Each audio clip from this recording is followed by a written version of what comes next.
Clip number 1120۔ اس clip میں آپ قرآن پاک کی سورہ روم کی آیت نمبر 22 سے 23 تک کی تلاوت، ترجمہ قرآن اور تفسیر قرآن صراط الجنان آپ سماعت فرمائیں گے۔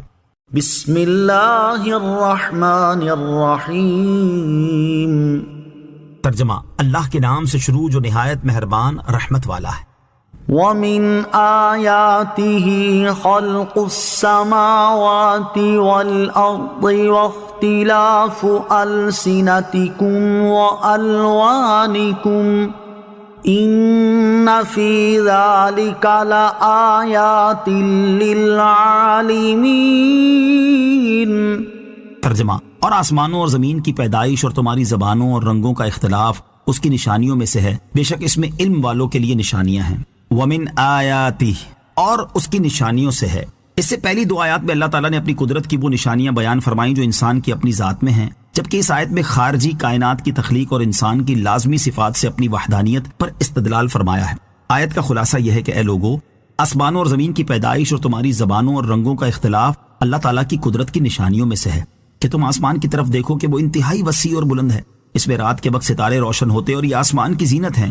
اسی طرح زمین کی طرف دیکھو کہ کتنی طویل و عریض ہے، پانی کی طرح نرم نہیں بلکہ سخت ہے، اس پر پرہیبت پہاڑ نصب ہیں، اس پہ وسیع و عریض میدان، گھنے جنگلات اور ریت کے ٹیلے ہیں، دریا اور سمندر جاری ہیں، نباتات کا ایک سلسلہ قائم ہے، لہلہاتے ہوئے زرخیز کھیت، پھلوں سے لدے اور پھولوں کے مہکتے ہوئے باغات ہیں۔ یوں ہی تم اپنی زبانوں کے اختلاف پر غور کرو کہ کوئی عربی بولتا ہے، کوئی فارسی اور کوئی ان کے علاوہ دوسری زبان بولتا ہے۔ ایسے ہی تم اپنے رنگوں پر غور کرو کہ کوئی گورا ہے، کوئی کالا، کوئی گندمی، حالانکہ تم سب کی اصل ایک ہے اور تم سب حضرت آدم علیہ السلام کی اولاد ہو۔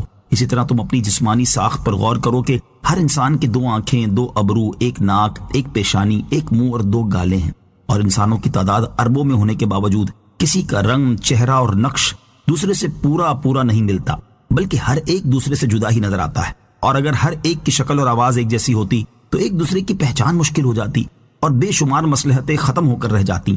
اچھے اخلاق والے اور برے اخلاق والے میں، دوست اور دشمن میں، اور دور والے اور قریبی میں امتیاز نہ ہو پاتا۔ اب تم یہ بتاؤ کہ کیا یہ سب چیزیں خود ہی وجود میں آ گئیں، یا یہ محض اتفاق ہے، یا یہ چند خداؤں نے مل کر یہ کارنامہ سر انجام دیا ہے؟ اگر ایسا ہے تو پھر آسمان و زمین میں ہزاروں سال سے اس قدر نظم اور تسلسل کیوں قائم ہے، اور اس میں کبھی اختلاف کیوں نہیں ہوا؟ ان زبانوں، رنگوں اور شکلوں کا خالق کون ہے؟ اگر تم علم اور انصاف کی نظر سے دیکھو گے تو جان لو گے کہ یہ سب صرف اللہ تعالیٰ کی قدرت کا شاہکار ہیں۔ اس کائنات کا کامل قدرت رکھنے والا ایک ہی خالق موجود ہے۔ یاد رہے کہ کائنات نہ تو کسی سبب اور علت کے بغیر اپنے طبعی تقاضوں سے وجود میں آئی ہے، اور نہ ہی اس کا انتہائی مربوط اور متناسب نظام کسی چلانے والے کے بغیر چل رہا ہے، بلکہ ایک ایسی ذات ضرور موجود ہے جس نے اپنی کامل قدرت سے اس کائنات اور اس میں موجود طرح طرح کے عجائبات کو پیدا فرمایا، اور وہی ذات انتہائی عالی شان طریقے سے اس کے نظام کو چلا رہی ہے۔ جیسے ہم ایک دانے یا گٹلی کو تر زمین میں دباتے ہیں تو ایک مخصوص مدت کے بعد اس سے کچھ شاخیں نکلتی ہیں، اوپر والی شاخ زمین سے باہر نکل کر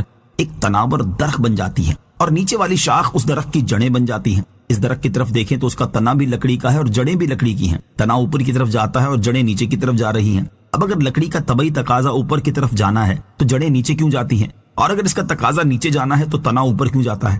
ایک ہی لکڑی ہونے کے باوجود تنے کے اوپر جانے اور جڑوں کے نیچے جانے سے معلوم ہوا کہ لکڑی کا اپنا طبعی تقاضا کچھ نہیں ہے، بلکہ درخت کی لکڑی پر کسی اور ذات کا تصرف ہے جس کی قدرت کامل ہے۔ اسی نے لکڑی کے جس حصے کو چاہا اوپر اٹھا دیا اور جس حصے کو چاہا نیچے جھکا دیا۔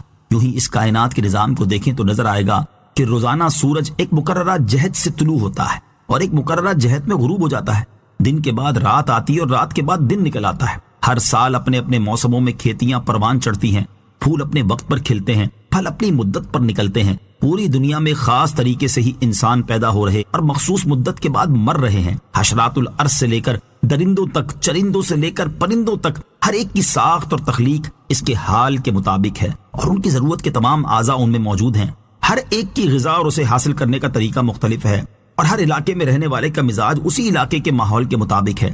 تو کائنات کا یہ مربوط اور حسین نظام، حکیمانہ تدبیر اور ہر مخلوق کے حال کی رعایت دیکھ کر کوئی عقل مند ہرگز یہ نہیں کہہ سکتا کہ کسی خالق اور انتظام فرمانے والے کے بغیر خود بخود عدم سے وجود میں آ گیا، اور علم و حکمت کا یہ عجیب و غریب کارخانہ کسی چلانے والے کے بغیر چل رہا ہے، بلکہ اسے یہ اقرار کرنا پڑے گا کہ اس کائنات کا کوئی ایک خالق موجود ہے، اور وہ کامل قدرت، علم اور حکمت والا ہے، اور اس عظمت و شان کا مالک اللہ تعالیٰ کے سوا اور کوئی نہیں۔ سر دست یہاں اللہ تعالیٰ کی قدرت اور اس کے موجود ہونے پر دلالت کرنے والی دو چیزیں ذکر کی ہیں، ورنہ کائنات کے ذرے ذرے میں اللہ تعالیٰ کی ذات اور اس کی صفات پر دلالت کرنے والی علامات اور نشانیاں موجود ہیں۔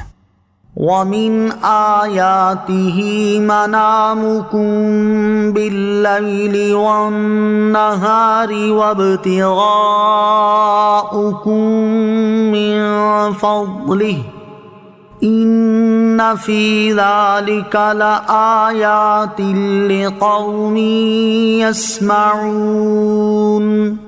ترجمہ: اور رات اور دن میں تمہارا سونا اور اس کا فضل تلاش کرنا اس کی نشانیوں میں سے ہے، بے شک اس میں سننے والوں کے لیے نشانیاں ہیں۔ وَمِنْ آیَاتِهِ، اور اس کی نشانیوں میں سے ہے۔ اس آیت میں اللہ تعالیٰ نے اپنی وحدانیت پر انسان کی ان صفات سے استدلال فرمایا ہے جو انسان سے جدا ہو جاتی ہیں۔